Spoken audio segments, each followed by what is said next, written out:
Hello friends, అందరికీ నమస్తే అండి. Welcome to our channel. తల్లికి వందనం పథకానికి సంబంధించిన పేమెంట్స్ అనేటివి చాలా మందికి కూడా నిన్నటి రోజున పడడం జరిగింది. అలానే కొంతమందికి అమౌంట్ అనేది పడలేదని చెప్పి చెప్తున్నారు. అదేవిధంగా కొంతమంది ఇంట్లో ఇద్దరు ఉంటే ఒకరికే పడిందండి, ఒకరికి పడలేదు. ఏం చేయాలని చెప్పి అడుగుతున్నారు. సో పూర్తి వివరాలు తెలియజేస్తాను నేను మీకు ఈ వీడియోలో. సో నారా లోకేష్ గారు ప్రెస్ మీట్‌లో అయితే చెప్పారండి. తల్లికి వందనం పథకానికి సంబంధించి మీ ఇంట్లో ఇద్దరు ఉంటే ఒకరికే పడితే ఏం చేయాలి? అసలే అమౌంట్ పడకపోతే ఏం చేయాలనేది చెప్పారనమాట. సో పూర్తి వివరాలు తెలియజేస్తాను ఈ వీడియో ద్వారా.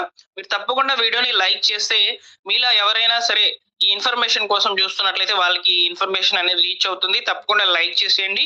అలానే మా టెలిగ్రామ్ ఛానల్లో జాయిన్ అవ్వండి ఇలాంటి లేటెస్ట్ అప్డేట్స్ కొరకు. ఓకేనా? సో ఇక వివరాల్లోకి గనుక వచ్చినట్లయితే నిన్నటి రోజున చాలా మంది కూడా కామెంట్స్ అనేటివి పెట్టారు. తల్లికి వందనం అమౌంట్ అనేది పడుతుందండి మాకు. సో ఈ విధంగా మెసేజ్‌లు కూడా ఫార్వర్డ్ చేశారండి. సో ఇక్కడ మీరు చూసుకోవచ్చు అందరికీ కూడా అమౌంట్స్ అనేటివి పడడం జరిగింది. ఒకవేళ ఇంట్లో ఇద్దరు ఉంటే ఇద్దరికి కూడా అమౌంట్ అనేది పడడం జరిగింది. ముగ్గురు ఉంటే ముగ్గురికి కూడా అమౌంట్ అనేది పడడం జరిగిందనమాట. అయితే ఇలా అందరికీ కూడా జరగలేదండి. సో కొంతమందికి అమౌంట్ అనేది పడింది. ఇక్కడ ఎగ్జాంపుల్‌కి ఇక్కడ ముగ్గురుంటే ముగ్గురికి అమౌంట్ పడింది కదా! కొంతమందికి సో ఇద్దరికే పడిందనమాట. రూ. 26,000 మాత్రమే పడిందని చెప్పి చెప్తున్నారు. సో ఈ కామెంట్‌కి అదేననమాట నాకు వచ్చిందనమాట. సో 26,000 పడిందండి. ఒకరికి ఇనెలిజిబుల్ అని చూపిస్తుంది. ఏం చేయాలని చెప్పని అడిగారు. సో కొంతమందికైతే ప్రాసెస్‌లో ఉందని చెప్పారనమాట.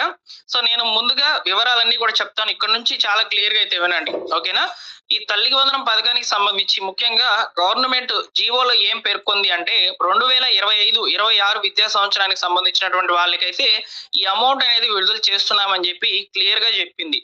అంటే ఇక్కడ మెయిన్‌గా ఎవరిని తీసుకున్నారంటే 2024, 25 డేటాను తీసుకున్నారు. కాకపోతే వాళ్ళు 2025, 26 విద్యా సంవత్సరానికి వచ్చే సమయానికి ఇంటర్మీడియేట్ లోపలే ఉన్నటువంటి వాళ్ళకి మాత్రమే ప్రభుత్వము అమౌంట్ అనేది విడుదల చేయడం జరిగింది.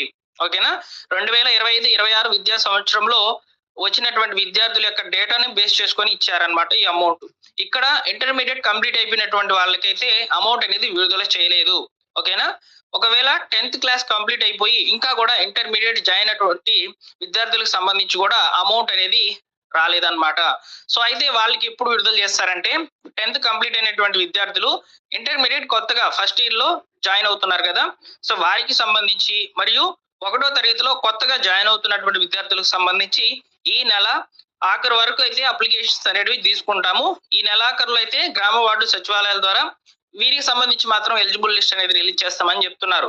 ఇక్కడ ఇంట్లో ఇద్దరు ఉన్నటువంటి పిల్లలు కూడా ఏ విధంగా ఉన్నారంటే ఒకరు 10th క్లాస్ కంప్లీట్ అయిపోయి ఉంటారు.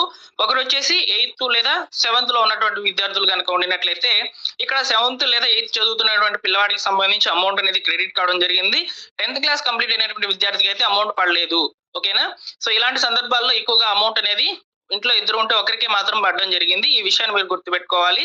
సో ఇక్కడ 10th కంప్లీట్ అయినటువంటి విద్యార్థి నేరుగా ఇంటర్మీడియేట్ ఫస్ట్ ఇయర్ లో జాయిన్ అయితే ఖచ్చితంగా ఆ పిల్లవాడికి సంబంధించి జూలై 5th మలి విడతలో అంటే రెండోసారి అమౌంట్ అనేది విడుదల చేయడం జరుగుతుంది. అప్పుడు మీకు ఇద్దరు పిల్లలకి అమౌంట్ అనేది క్రెడిట్ అయిపోతుంది అన్నమాట.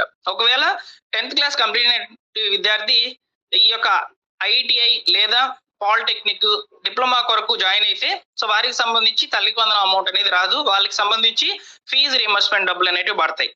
ఓకేనా? ఇక్కడ ఈ ఇన్ఫర్మేషన్ చాలా క్లియర్‌గా అయితే చెప్పాను నేను మీకు. ఎవరికి పడతాయి, ఎవరికి పడదు విద్యా సంవత్సరం విషయంలో. సో కొంతమంది 2023, 24 సంవత్సరానికి సంబంధించిన వాళ్ళకి పడుతుందా అని అడుగుతున్నారు. వాళ్ళకైతే పడదండి.